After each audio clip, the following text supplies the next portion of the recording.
Mientras el aroma de las flores aún perfumaba la capilla y el ataúd de mi hijo acababa de ser cerrado, ella entró, Verónica, la exesposa que lo había abandonado hacía 15 años. Con tacones altos y un vestido ajustado, atravesó el pasillo exigiendo los 24 millones de dólares de la herencia como si tuviera derecho a ellos. Pero lo que ocurrió a continuación desenmascaró a cada persona en esa sala y desató una batalla que ella jamás esperaba perder. Pero antes de continuar, asegúrate de estar suscrito al canal y escribe en los comentarios ¿desde dónde nos estás viendo? Nos encanta saber hasta dónde llegan nuestras historias. Cuando las puertas de la capilla se abrieron esa tarde gris, mi corazón ya estaba más roto de lo que creía posible. El ataúd de mi hijo, pulido y solemne, descansaba en el altar rodeado de arreglos de flores blancas, sus favoritas. El himno que él amaba acababa de resonar por última vez entre los vitrales, dejando un silencio pesado que parecía tragar cada respiración en la sala. Fue en ese momento sagrado de dolor que ella apareció. Verónica Pike entró en la capilla como si estuviera llegando a una reunión de negocios, no al funeral del hombre que había abandonado 15 años atrás. El ruido de sus tacones de 10 centímetros rompió brutalmente el silencio, haciendo que todos los presentes se voltearan. Su vestido negro, demasiado elegante para la ocasión, abrazaba su cuerpo como una segunda piel. Pero fue su sonrisa, esa sonrisa de rincón calculada, lo que me heló la sangre. «Estoy aquí para reclamar lo que me pertenece», anunció con una voz clara y ensayada, proyectándola para que todos la escucharan. «Los 24 millones de dólares que mi esposo dejó. Como su esposa legal, tengo todo el derecho a ello». El aire fue succionado de la capilla. Algunos jadearon, otros se voltearon aturdidos hacia sus vecinos de banco. Pero yo no me giré para mirarla. Aún no. Mantuve mis ojos fijos en el ataúd de mi hijo, en la placa de latón que brillaba suavemente con su nombre. Ni siquiera había sido bajado a la tierra, y ella ya estaba allí, como un buitre, tratando de arrancar lo que quedaba de él. No fue tristeza lo que sentí en ese momento. Fue un calor intenso subiendo por mi pecho, apretando mi garganta. Una furia silenciosa que se instaló pesadamente detrás de mis costillas. Mi difunto esposo solía decir que yo tenía la paciencia de una pared de piedra. Ese día necesité cada fragmento de esa paciencia. El joven abogado de Verónica estaba a su lado, visiblemente nervioso, hojeando papeles en una carpeta azul. Su voz temblaba mientras mencionaba términos como estado civil, derechos de supervivencia y alguna cláusula que claramente no había leído con suficiente atención. Ni siquiera sabía que ella había renunciado a todos sus derechos en el acuerdo de divorcio años atrás. Miré a mi izquierda, donde Sofía Ser, mi abogada, ya estaba sacando una carpeta discreta de su bolso. Me hizo una pequeña seña. «Aún no es el momento. Solo espera», me decía su mirada. Los susurros habían comenzado a extenderse por la capilla como una ola. La entrada de Verónica no solo rompió el silencio, rompió la ilusión de paz que yo había intentado mantener ese día. Los dolientes se movían incómodos en sus asientos. Algunos miraban al suelo, incapaces de presenciar el espectáculo. Otros me miraban a mí, esperando que me derrumbara, que me quebrara ante esa afrenta. Pero no lo hice. Lentamente me giré para enfrentarla. Verónica no vaciló cuando nuestras miradas se encontraron. Había una fría confianza en su mirada, la clase que solo existe en personas que creen haber ganado antes de que la batalla comience. Levantó la barbilla ligeramente, orgullosa de sí misma. Tal vez esperaba que suplicara, llorara o armara una escena frente al altar. Pero permanecí inmóvil, y eso pareció desestabilizarla, porque su voz se volvió más alta, más insistente. «No estoy aquí para pelear. Estoy aquí para tomar lo que es legalmente mío». Finalmente hablé, mi voz más fría que la de ella, perfectamente controlada. «Tú no eres su esposa. Ya no». Por un segundo ella dudó. Su abogado susurró algo, volteando una página en sus documentos, pero pude verlo en su rostro. Ella esperaba que yo no conociera la ley. Esperaba que estuviera demasiado perturbada para reaccionar. Pensó que este funeral era su escenario y que yo estaría demasiado rota para contraatacar. Fue entonces cuando Sofía se adelantó, silenciosa como una sombra, y le entregó al oficial de la iglesia una copia del decreto de divorcio, sellado, autenticado. La renuncia total a cualquier futura reclamación de bienes había sido finalizada hace más de una década. No necesité decir nada más. La verdad estaba allí, impresa en tinta oficial, y el silencio que siguió fue más ensordecedor que cualquier grito. Alguien tosió nerviosamente. Otro murmuró: «Dios nos ayude». Verónica se quedó quieta, con los labios apretados, los ojos recorriendo los bancos de la capilla. Estaba esperando que alguien la defendiera. Nadie lo hizo. Y yo me quedé allí, no triunfante, no arrogante, solo firme. Pasé 15 años criando a mi hijo sola, después de que ella lo dejó, sin nada más que deudas médicas y un corazón destrozado. Estuve presente en cada sesión de radioterapia, cada cirugía, cada llamada nocturna, cuando el dolor venía más rápido de lo que los medicamentos podían seguir. Ella estuvo ausente, completamente desaparecida, hasta que el dinero valió la pena para regresar. Cuando finalmente me giré para salir de la capilla, no miré hacia atrás. Caminé hacia la salida con Sofía a mi lado, nuestros pasos lentos y uniformes, como si estuviéramos marchando hacia una batalla que apenas comenzaba. Escuché a alguien susurrar mi nombre con simpatía. Otro dijo: «Justicia». Pero yo no necesitaba simpatía. No quería justicia. Todavía no. Porque sabía que esto no había terminado, ni de lejos. Lo que estaba por venir haría que el funeral pareciera solo un preludio. Afuera, el viento había aumentado, azotando hojas secas alrededor de los escalones de piedra. Sofía me alcanzó y silenciosamente me entregó un sobre marrón. Lo puse debajo de mi brazo sin decir palabra. Ambas sabíamos que lo necesitaría muy pronto. El director de la funeraria nos encontró en la acera, claramente perturbado, para disculparse por la interrupción. Le dije que no se preocupara. «La muerte no siempre trae dignidad», respondí. Él no supo qué decir después de eso, y yo no necesitaba que lo supiera. Entramos en el auto. Sofía condujo. Me senté en el asiento del pasajero, mirando por la ventana, con las manos cruzadas, respirando despacio, no calma, solo controlada. Hay una diferencia. Tomamos exactamente 11 minutos para llegar a la oficina de SER y Asociados en el centro de la ciudad. La asistente de Sofía ya había preparado la sala de conferencias, cerrando la puerta detrás de nosotras y asegurándola con un suave clic que parecía sellar el mundo exterior. Sofía puso 2 documentos sobre la mesa de madera oscura y los alisó con manos precisas. El primero era el último testamento actualizado de mi hijo, fechado 9 meses antes de que falleciera. Yo estaba sentada a su lado cuando lo firmó, sus manos delgadas pero firmes. En el documento dejaba todos sus bienes para mí: el dinero, las acciones de la empresa, la propiedad, el seguro, incluso los derechos intelectuales de la aplicación que había diseñado en sus meses finales. No había mención a Verónica, ni una sola línea. El segundo documento era el acuerdo de divorcio de 15 años atrás. Una renuncia total de derechos futuros a cualquier bien actual o futuro, finalizada y autenticada. Sofía tenía la copia certificada en mano, junto con el registro del notario. Sin fisuras, sin ambigüedad. Aún así, la voz de Sofía era mesurada cuando habló. «Verónica no tiene en qué apoyarse, pero es audaz.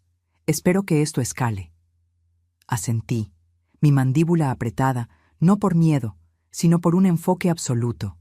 Si Verónica quería convertir esto en una guerra, la encontraría en las líneas del frente.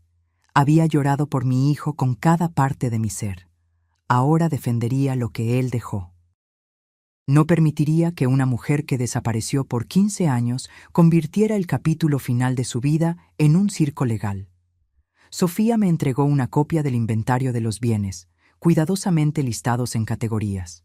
Le eché un vistazo rápido: cuentas bancarias, acciones de la empresa, la casa del lago, el apartamento, incluso el auto.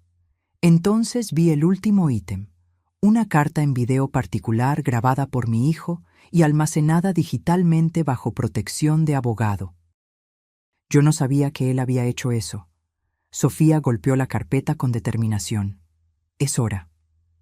Condujimos hasta el juzgado, no para una audiencia formal, sino para una reunión que Sofía había programado con el juez responsable de procedimientos de emergencia de sucesión. Una cortesía concedida debido al tamaño de los bienes y a la obvia tensión a su alrededor. Él accedió a revisar los archivos por adelantado y confirmar que las reclamaciones de Verónica serían marcadas como inválidas inmediatamente después de la presentación.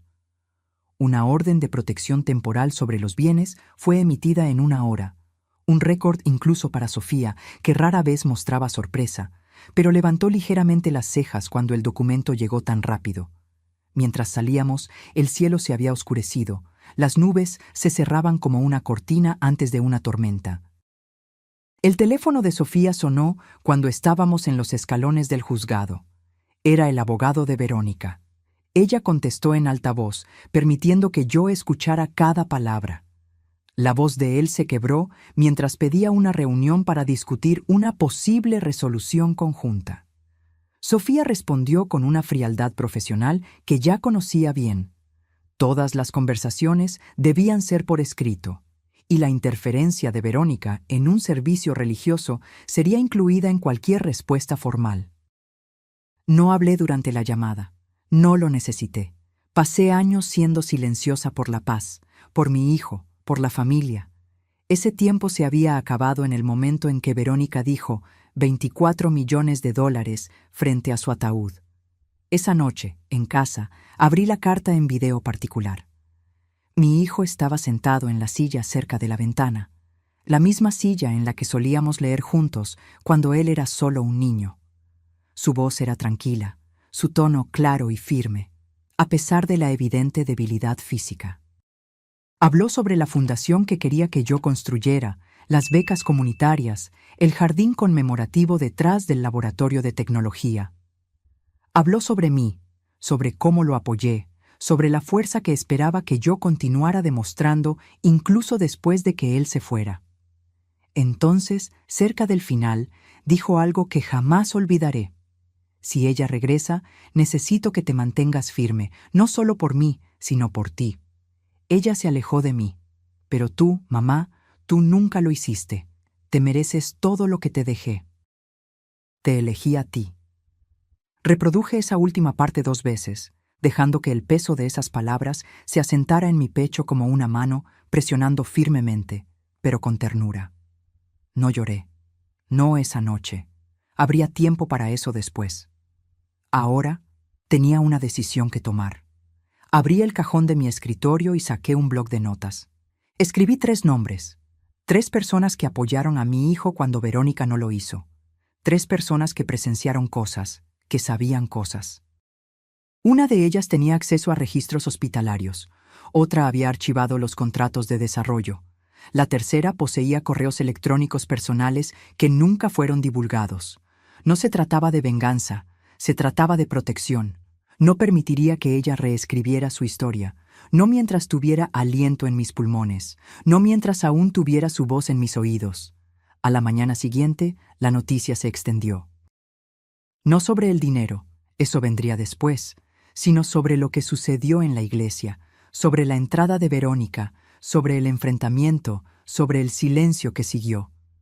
Mi teléfono sonó antes del amanecer. Viejos vecinos, primos lejanos, personas de las que no había sabido en años llamando para preguntar cómo estaba. Pero por debajo de la preocupación, podía oír algo más. Curiosidad, vacilación, un ligero tono de cuestionamiento en sus voces, como si no estuvieran seguros de qué lado de la historia creer todavía. No devolví las llamadas. Me senté a la mesa de la cocina con una taza de café negro y observé el cielo clarear sobre el patio, el mismo patio donde mi hijo había jugado cuando era pequeño, donde habíamos hecho barbacoas los fines de semana, donde planté "No me olvides" a lo largo de la cerca durante su primera ronda de quimioterapia. Era un espacio tranquilo, un buen lugar para pensar. Pero la tranquilidad no duró. Alrededor de las 10 de la mañana, Verónica publicó una foto, una imagen recortada de mi hijo de años atrás, una que ella no tenía el derecho de compartir. La leyenda era corta: con el corazón roto por decir adiós al amor de mi vida, que se haga justicia. Entonces vinieron los comentarios. La mayoría eran de personas que no sabían o no les importaba saber la verdad. Personas que tomaron su versión de la historia y la esparcieron como fuego en paja seca. Había emojis de simpatía, palabras como valiente e injusto y trágico. Algunos mencionaron abogados. Uno dijo que ella debería luchar por lo que era de ella. Fue en ese momento que las cosas cambiaron. Ya esperaba una batalla legal. Ya había asegurado los documentos. Pero esto era algo diferente. Esto era público. Era imagen. Y si había aprendido algo en la última década, era que la gente cree en lo que ve primero, incluso si es una mentira completa. Le envié un mensaje a Sofía. La respuesta llegó rápida como un rayo. Ya lo estamos monitoreando. Estamos preparando una línea de tiempo para su divulgación. En una hora, la CFO de mi hijo, Jimena, llamó para decir que había recibido 2 llamadas de periodistas preguntando sobre la viuda. Jimena dijo esa palabra con un amargo apretón que aprecié profundamente. Le dije que esperara. No íbamos a reaccionar. Íbamos a responder. Y hay una diferencia fundamental entre esas 2 acciones. Al mediodía, conduje al centro para reunirme con Sofía. Ella había reservado una sala tranquila en una biblioteca privada que solía ser un banco. Paredes gruesas, a prueba de sonido. No queríamos oídos indiscretos. Lo que teníamos que preparar ya no era solo legal, era reputacional. Sofía presentó el plan en 3 partes. Primero, confirmar la posición legal con la orden temporal del juez e iniciar el proceso para una moción permanente para bloquear la interferencia de Verónica. Esa parte ya estaba en marcha. Segundo, reunir todas las evidencias personales que mi hijo dejó y toda la documentación de las personas en su círculo íntimo. Jimena tenía correos electrónicos y horarios que probaban que Verónica jamás apareció durante su enfermedad.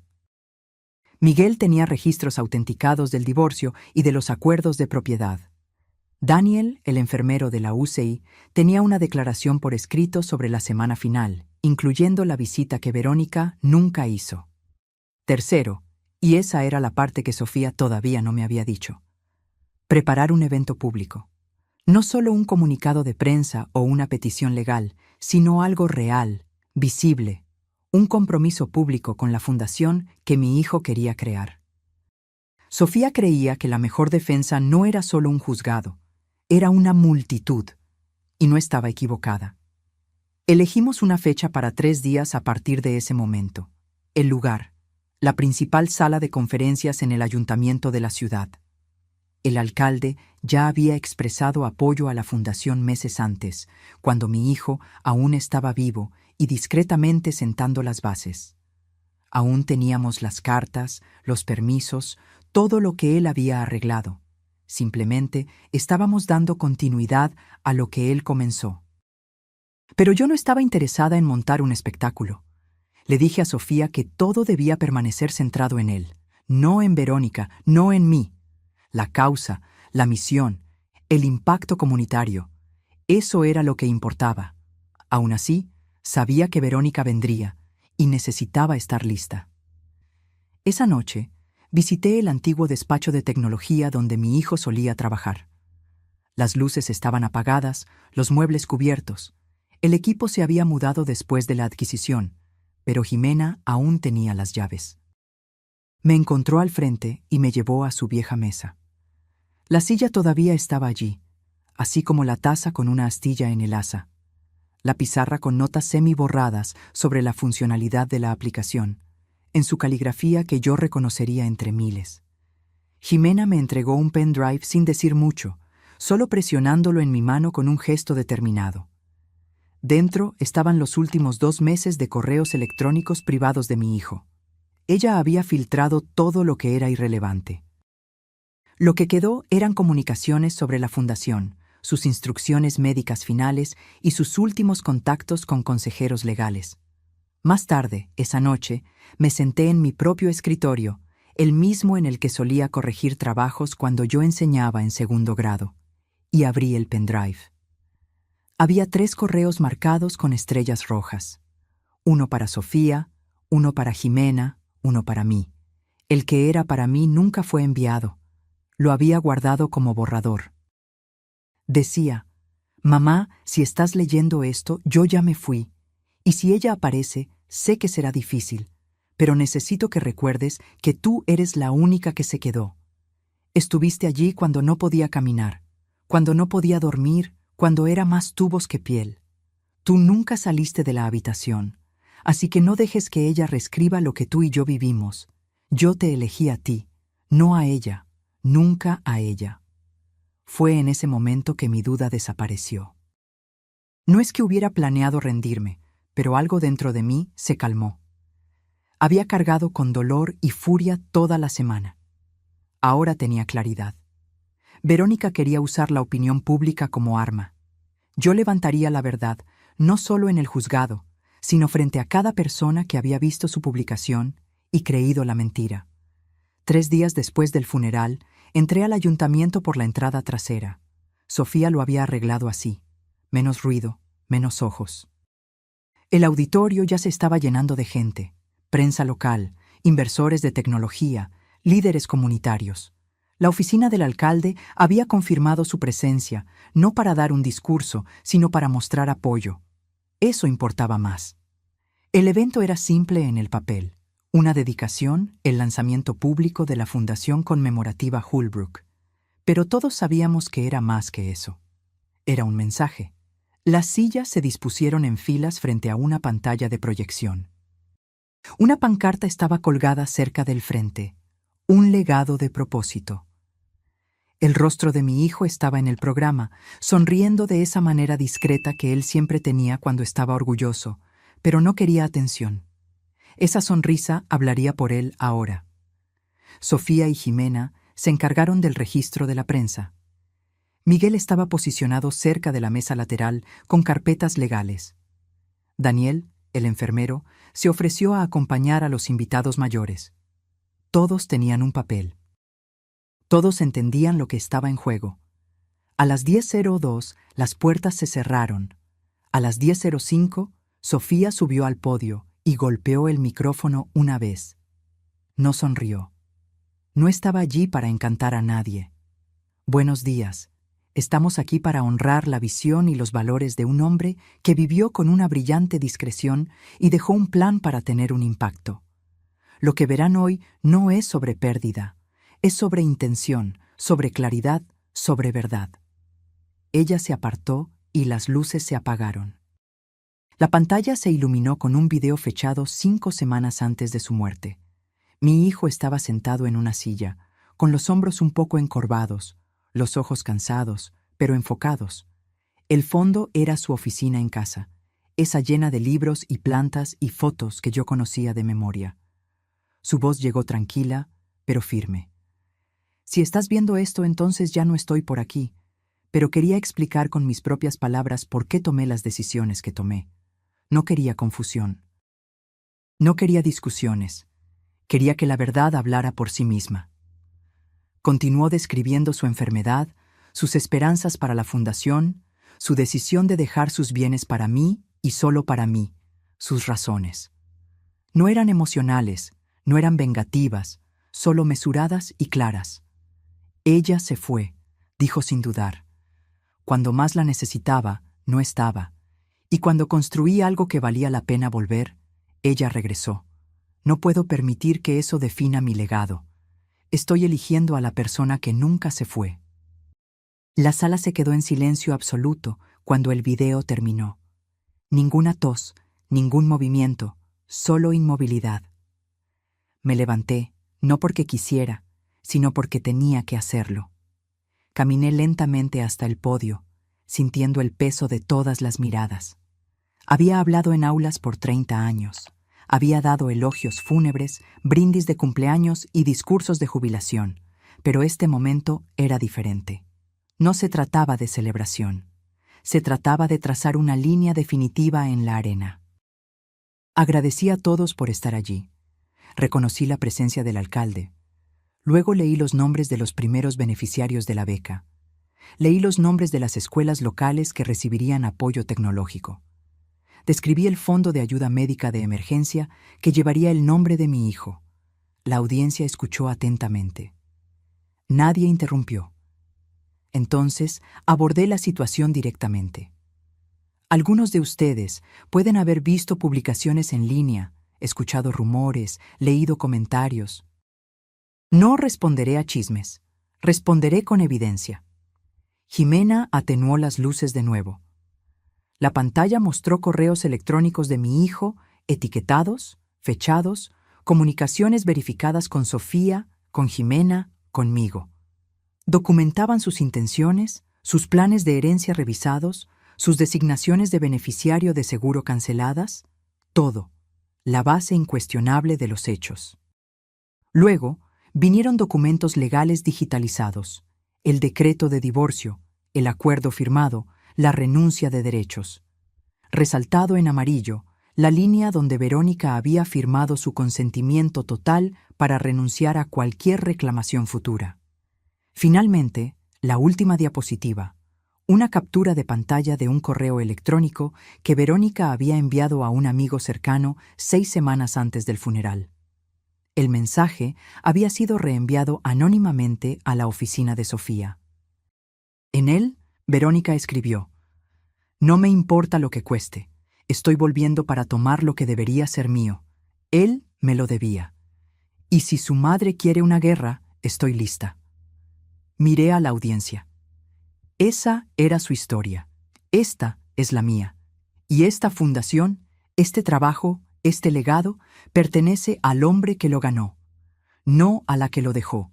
No a la que regresó cuando los titulares aparecieron. Algunas personas aplaudieron, luego algunas más. Cuando volví del podio, toda la sala estaba aplaudiendo. No sonreí. No me incliné. Solo asentí una vez y regresé a mi asiento. Verónica estaba allí.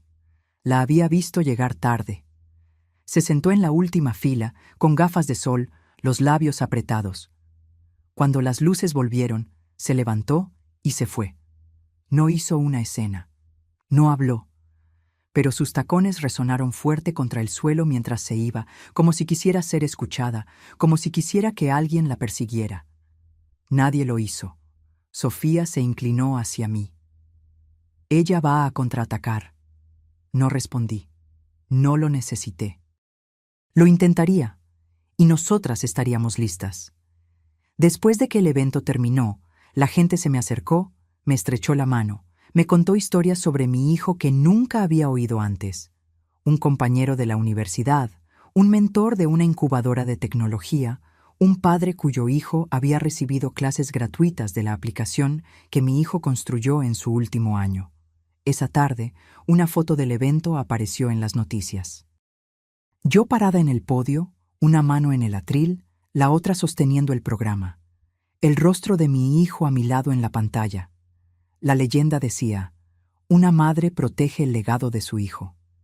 Y eso era exactamente lo que yo había hecho. Públicamente, claramente, sin gritar, sin enojo, pero con cada hecho afilado como una cuchilla. A la mañana siguiente, me desperté al silencio.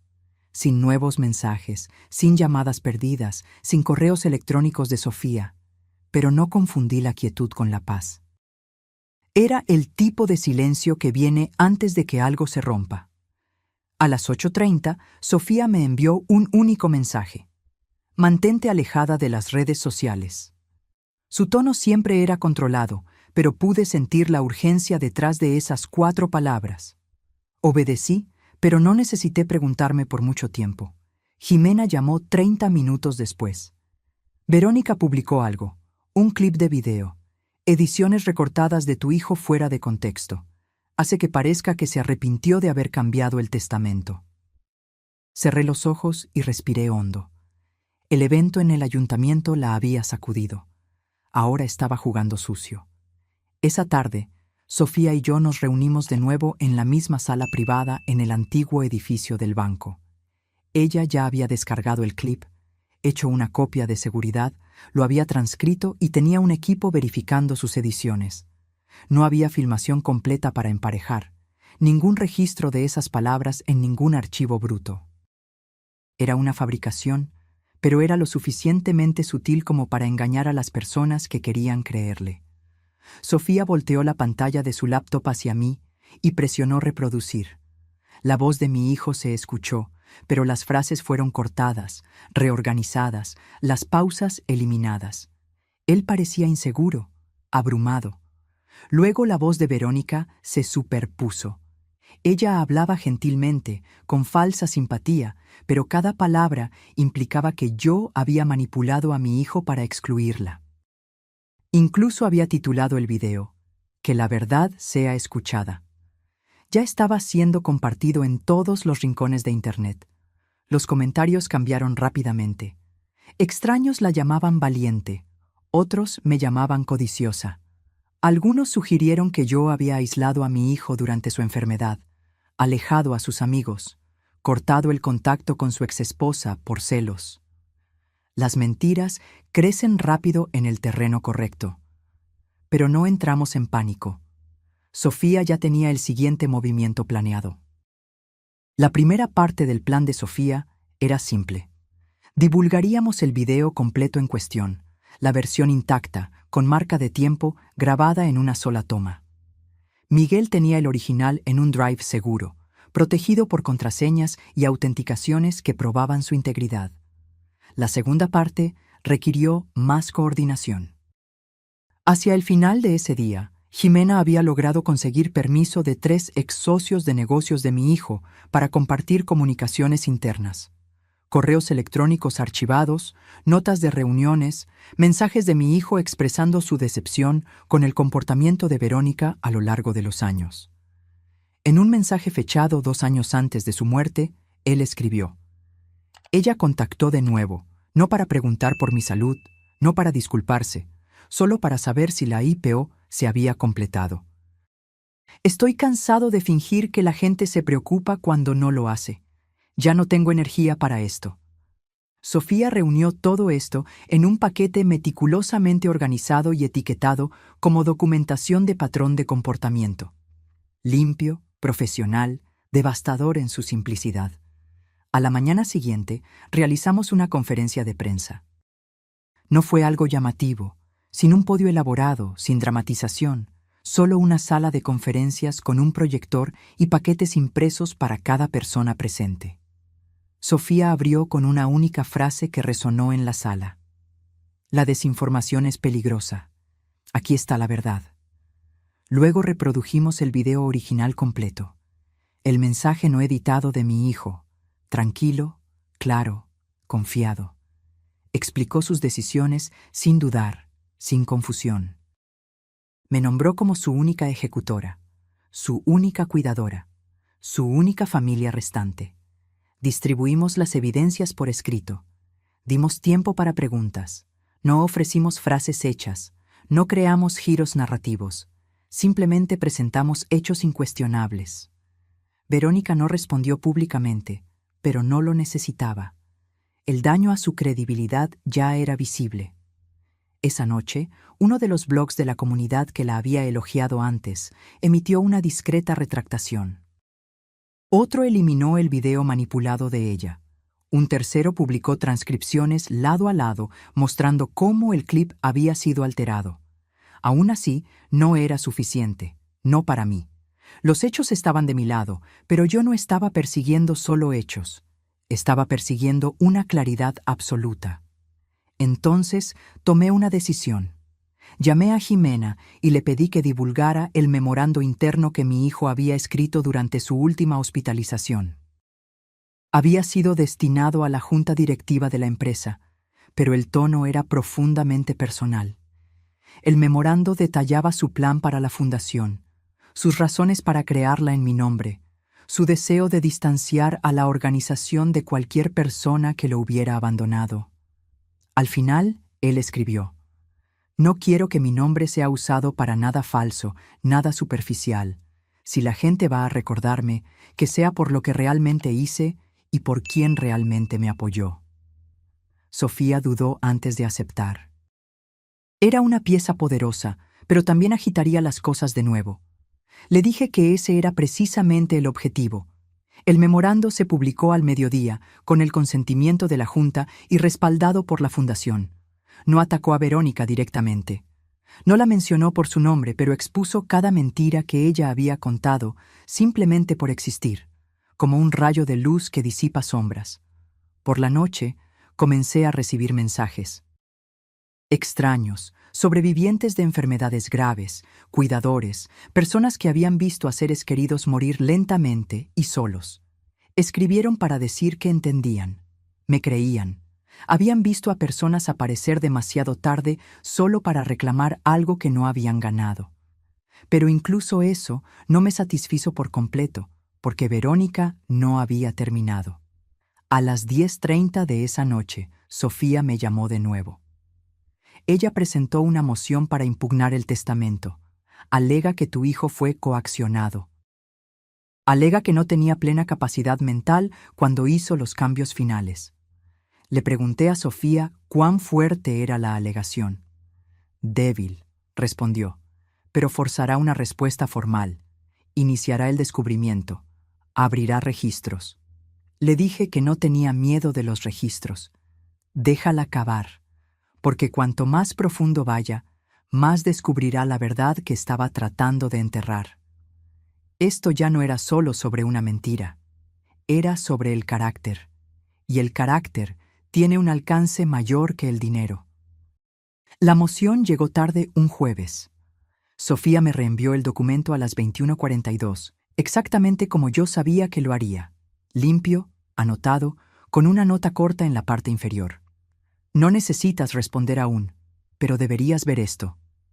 Leí cada página con atención meticulosa. El equipo legal de Verónica me acusaba de influencia indebida. Alegaban que mi hijo había sido manipulado emocionalmente, que yo lo había aislado, que lo había coaccionado a reescribir el testamento cuando su mente estaba oscurecida por la medicación y la enfermedad. Me llamaban controladora, opresora, implacable. Me senté sola a la mesa de la cocina, la misma mesa donde yo solía esparcir proyectos de ciencias y tarjetas de vocabulario, la misma mesa donde había rapado la cabeza de mi hijo después de su primera ronda de quimioterapia, tratando de hacerlo reír mientras el cabello salía en mechones.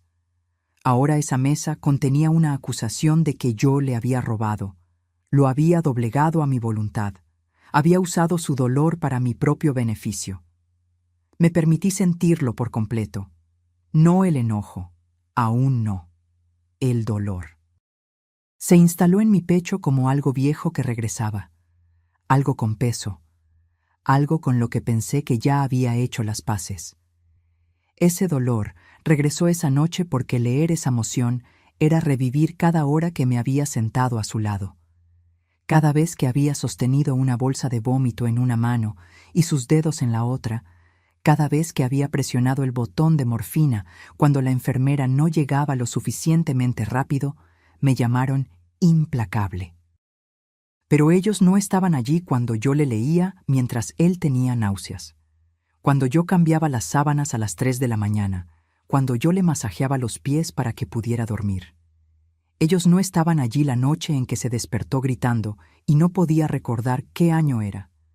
Ellos no estaban allí la tarde en que él me pidió, claramente y con plena capacidad, que me asegurara de que ella nunca recibiera un centavo. Yo sí. Así que dejé que el peso se asentara. No luché contra él, no lo aparté. Me serví un vaso de agua.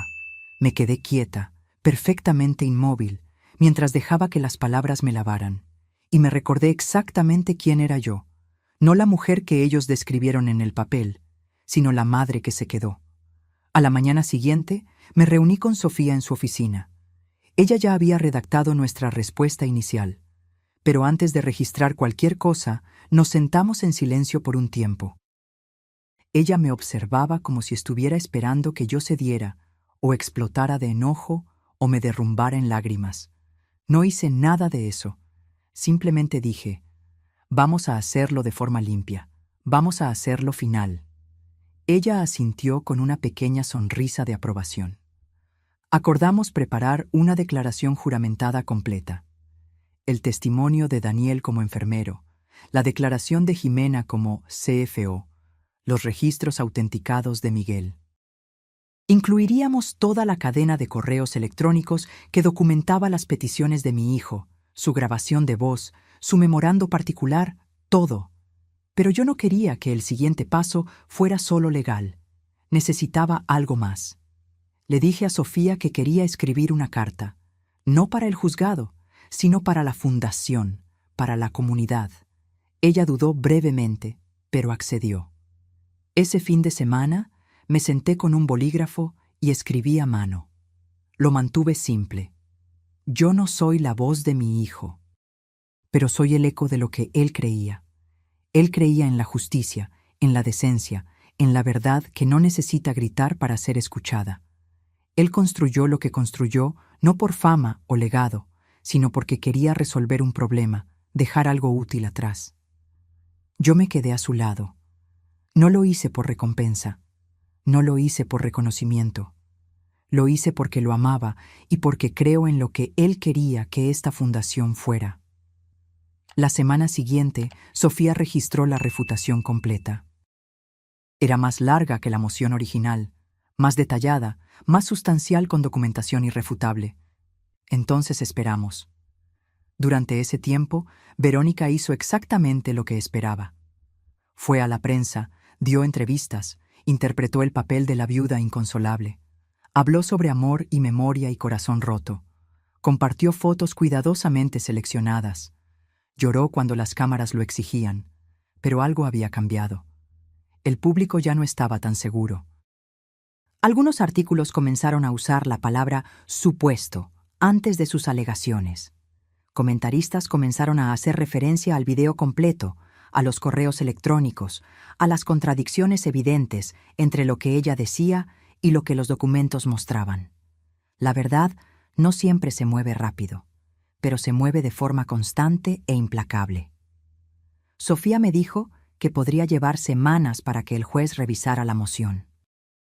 Me advirtió que Verónica podría presionar por una audiencia, intentar retrasar las cosas, intentar desgastarnos con el tiempo. Le dije que no estaba preocupada porque ya había esperado por cosas peores.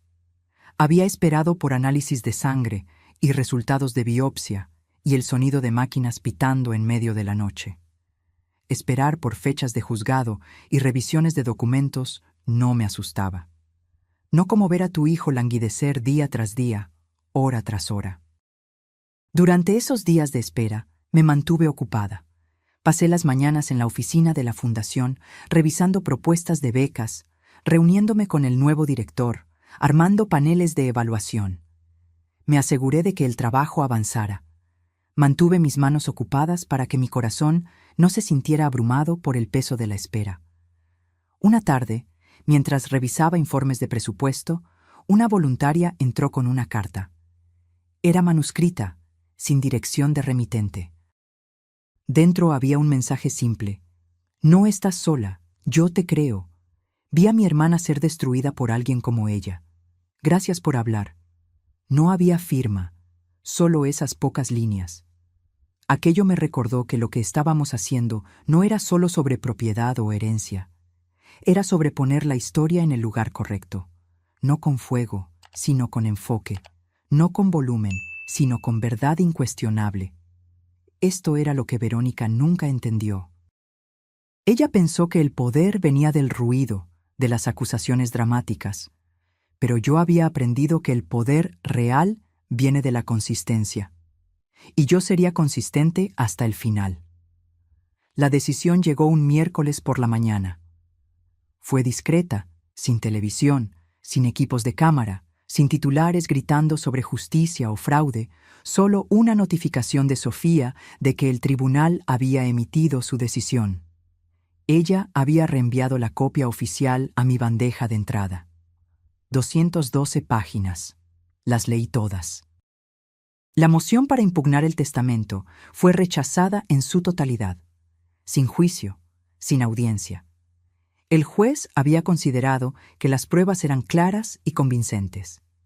Mi hijo tenía plena capacidad mental. Él había tomado sus decisiones deliberadamente. No había señal de coacción, manipulación o presión externa. Las alegaciones de Verónica fueron descritas como infundadas, especulativas y, en varias instancias, intencionalmente engañosas. Esa última frase importaba más que todas las demás. Intencionalmente engañosas. En lenguaje de tribunal, eso significaba más que solo perder. Significaba exposición, significaba vulnerabilidad, significaba consecuencias. El siguiente paso se movió más rápido de lo que incluso Sofía esperaba.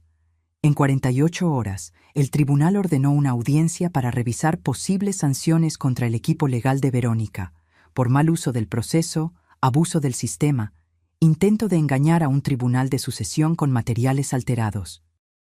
La audiencia fue programada para la semana siguiente. Inicialmente no planeaba asistir. Me había dicho a mí misma que el rechazo era suficiente, que no necesitaba ver las consecuencias, que ya tenía lo que vine a buscar, los deseos de mi hijo protegidos, su legado intacto. Pero 2 días antes de la audiencia, Sofía llamó. Verónica había enviado una solicitud de último minuto. Quería que la audiencia fuera cerrada al público, alegando angustia emocional, alegando que eso perjudicaría su reputación, alegando que interferiría en su capacidad para buscar trabajo y reconstruir su vida. El juez denegó su solicitud. Fue entonces cuando decidí que estaría allí, sentada en la última fila, presenciando silenciosamente el final de esta historia. Llegué temprano el día de la audiencia. La sala era pequeña, sin medios, solo las partes, sus abogados y algunos empleados del tribunal. Sofía se sentó a mi lado, su postura relajada, pero alerta. Verónica entró 5 minutos antes de que comenzara, vistiendo un traje azul marino excesivamente formal para el ambiente. Su cabello estaba recogido en un moño desordenado. No miró por la sala. Sabía que yo estaba allí, pero no me enfrentó. El juez entró. La audiencia comenzó sin ceremonias, sin drama, sin teatralidad, solo un análisis metódico de lo que había sucedido. Revisaron la moción que Verónica había registrado, el video que ella había publicado, la forma en que había sido editado, la declaración juramentada que contradecía su versión de los eventos. Analizaron los registros financieros, el historial legal, el patrón de su comunicación con personas cercanas a mi hijo, el momento de su aparición, sus declaraciones en las redes sociales antes y después del funeral. Desmembraron todo, pieza por pieza, exponiendo cada contradicción. Su abogado intentó argumentar que ella había sido engañada, que no había entendido completamente los riesgos, que había actuado a causa del dolor. Pero el juez lo interrumpió con palabras que jamás olvidaré. El dolor de perder a un hombre que abandonó no excusa la manipulación de este tribunal. Al final de la audiencia, quedó claro que las sanciones serían severas. El abogado de Verónica enfrentaría una revisión formal de la Orden de los Abogados del Estado. Ella sería obligada a pagar los honorarios legales asociados con la respuesta a su moción fraudulenta. El valor era considerable. El tribunal emitió un congelamiento de sus cuentas pendiente de pago. No era prisión. No era un escándalo nacional, pero era la versión legal de un ajuste de cuentas. La verdad finalmente cobrando su precio. Observé su rostro mientras el juez leía la decisión. Su expresión no cambió, ni una vez, pero sus manos traicionaron su aparente calma, apretando, soltando, una tras otra en un ritmo nervioso. Cuando el juez cerró la audiencia, Sofía y yo nos levantamos. No nos acercamos a Verónica. No nos demoramos, pero mientras caminábamos hacia la salida, ella se volteó ligeramente. No lo suficiente como para hacer contacto visual, pero sí para que yo viera la mirada vacía en sus ojos. Ella había entrado en esta batalla pensando que podría doblar la realidad a su voluntad. Salió con su nombre manchado en registros oficiales del tribunal, sus finanzas bloqueadas, su historia desvelada como una red de mentiras. Esa tarde, Sofía envió una declaración a los contactos de prensa de la Fundación. Breve, profesional. La Fundación Holbrook respeta los hallazgos del tribunal y continúa comprometida en llevar adelante la misión definida por su fundador. Consideramos este asunto resuelto. Sin triunfalismo, sin tono de venganza, solo finalidad. Me senté en mi jardín esa noche sola, en el mismo banco donde mi hijo una vez se sentó después de su primer examen limpio, y respiré la tranquilidad. No la paz completa, aún no, pero la tranquilidad que viene después de que una puerta finalmente se cierra. En las semanas siguientes, la fundación floreció. Recibimos más ofertas para asociaciones de las que podíamos aceptar. Los primeros beneficiarios de las becas ya estaban siendo seleccionados. El jardín conmemorativo, detrás del laboratorio, comenzaba a tomar forma. En cuanto a Verónica, ella desapareció de la vida pública tan completamente como había desaparecido de la vida de mi hijo 15 años antes. Sin más publicaciones, sin más entrevistas, sin más cartas o correos electrónicos o intentos de contacto. Un día recibí una correspondencia, un sobre simple, sin remitente, solo mi nombre al frente. Dentro no había carta, solo una foto antigua de mi hijo de niño y un pedazo de papel con una única palabra. Perdón. No respondí. No había necesidad. Ese capítulo estaba cerrado, no con un grito o una celebración, sino con la calma certeza de quien protegió lo que importaba. Aún recibo cartas de mujeres que nunca conocí, de hijas viendo a sus madres sufrir, de madres viendo a sus hijos volverse extraños. Ellas no piden magia, solo verdad. Y yo se la doy, simple e inquebrantable. No estás sola, nunca lo estuviste. Tu historia no termina con el abandono. Puedes trazar la línea, puedes tomar el bolígrafo de nuevo. Y aunque el mundo nunca aplauda, tu paz es el aplauso más importante. Ahora, si te gustó esta historia, dale me gusta para apoyarnos y haz clic en este próximo video que está apareciendo en la pantalla, porque en él hay una historia de traición y giro como nunca antes habías visto.